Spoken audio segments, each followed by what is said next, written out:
Hello friends, welcome to mindfully C plus plus tutorials.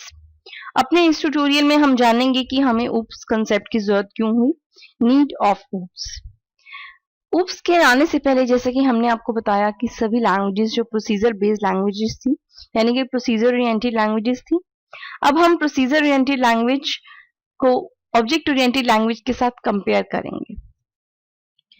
In procedure oriented languages emphasis on functions, यानी कि procedure oriented languages में functions के ऊपर emphasise किया जाता था और ऑब्जेक्ट ओरिएंटेड लैंग्वेजेस में डाटा के ऊपर एम्फसाइज किया जाता है।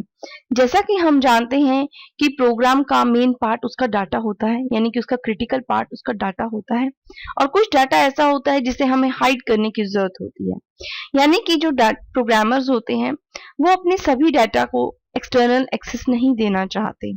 कुछ डाटा ऐसा होता है जिसे वो हाइड करना चाहते हैं, पर प्रोसीजर ओरिएंटेड लैंग्वेज में ऐसा कोई फंक्शन नहीं था जिसके थ्रू हम डाटा को हाइड कर सकें। ऑब्जेक्ट ओरिएंटेड लैंग्वेजेस ने हमें एक ऐसा कंसेप्ट दिया जिसके थ्रू हम जिस डाटा को एक्सटर्नल एक्सेस देना चाहते थे वो दे सकते थे और बाकी डाटा को हम हाइड कर सकते थे। इसके लिए हमें ऊप्स ने एक कंसेप्ट दिया, data abstraction and encapsulation.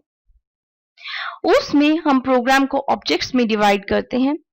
Objects जो है वो data members and data functions का कलेक्शन होता है। ऑब्जेक्ट्स हम एक क्लास से रिलेटेड कितने भी ऑब्जेक्ट्स क्रिएट कर सकते हैं और वो ऑब्जेक्ट्स फंक्शंस के थ्रू कम्युनिकेट करते हैं। फिर एक और कंसेप्ट ऊप्स में आया जिसे नाम है इनहेरिटेंस।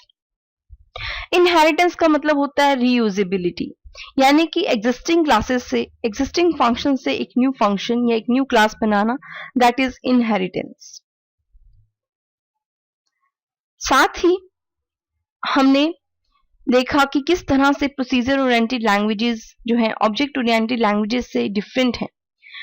प्रोसीजर ओरिएंटेड लैंग्वेजेस में हम बहुत सारे फंक्शंस बनाते हैं और जो डाटा है वो एक फंक्शन से दूसरे फंक्शन, यानी कि कोई भी फंक्शन डाटा को एक्सेस कर सकता है, जो कि इसकी सबसे बड़ी कमी थी कि हम डाटा को हाइड नहीं कर सकते थे।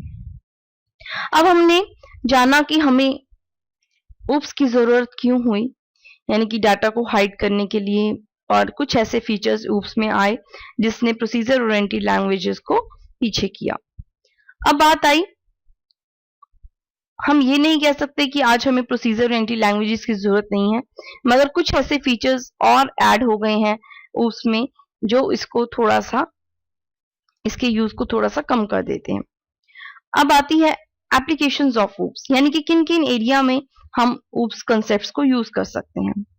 इमेजेस प्रोसेसिंग में, pattern recognisation, computer aided teaching, intelligent systems, database management system यानी कि डीबीएमएस क्रिएट करने के लिए, इंटेलिजेंट सिस्टम क्रिएट करने के लिए, कंपोनेंट बेस्ड एप्लीकेशंस के लिए, data security and management, mobile computing, data warehouse in data mining and parallel computing.